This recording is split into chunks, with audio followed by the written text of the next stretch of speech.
सबको जय मसीह की। आज हम पढ़ेंगे बाइबिल। आइए बिना किसी देर किए हुए इस बाइबिल को पढ़ते हैं। अगर इस वचन को आप लोगों को सुनकर समझ में आए तो कमेंट बॉक्स में ज़रूर बताइएगा। शुरू करते हैं।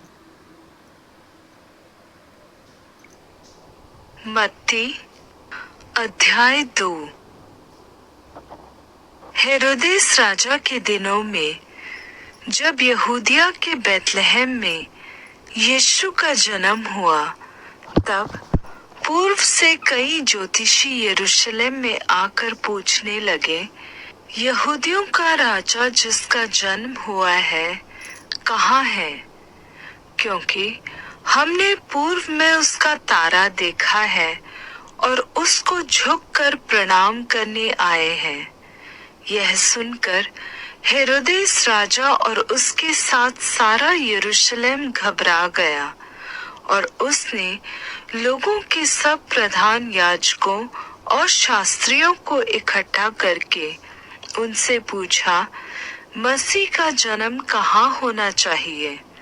उन्होंने उससे कहा, यहूदिया के बैतलहम में, क्योंकि भविष्यद्वक्ता के द्वारा लिखा गया है, हे बैतलहम यहूदा के प्रदेश, तू किसी भी रीति से यहूदा के अधिकारियों में सबसे छोटा नहीं, क्योंकि तुझ में से एक अधिपति निकलेगा जो मेरी प्रजा इज़राइल का चरवाहा बनेगा।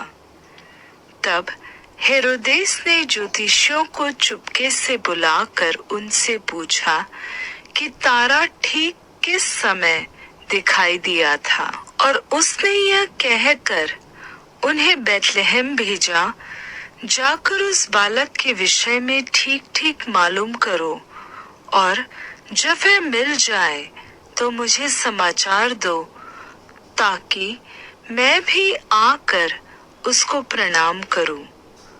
वे राजा की बात सुनकर चले गए, और जो तारा उन्होंने पूर्व में देखा था वह उनके आगे आगे चला, और जहां बालक था उस जगह के ऊपर पहुंचकर ठहर गया।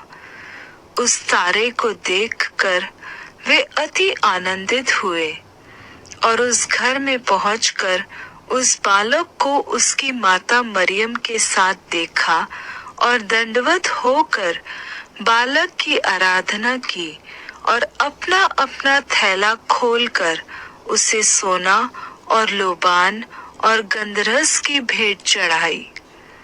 और स्वप्न में यह चेतावनी पाकर कि हेरोदेस के पास फिर न जाना, वे दूसरे मार्ग से होकर अपने देश को चले गए।